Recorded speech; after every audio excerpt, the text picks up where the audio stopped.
ભચાઉમાં 4 વર્ષની બાળા સાથે શારીરિક અડપલા કરવામાં આવ્યા હતા, જેમાં આરોપી સામે ગુનો દાખલ કરવામાં આવ્યો છે। જો કે પોલીસ આરોપીને પકડી શકી નથી।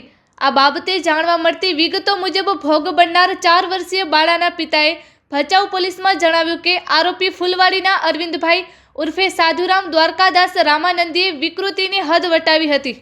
આરોપીએ માસૂમ બાળાને લલચાવી ફોસલાવી તેને શારીરિક અડપલા કર્યા હતા।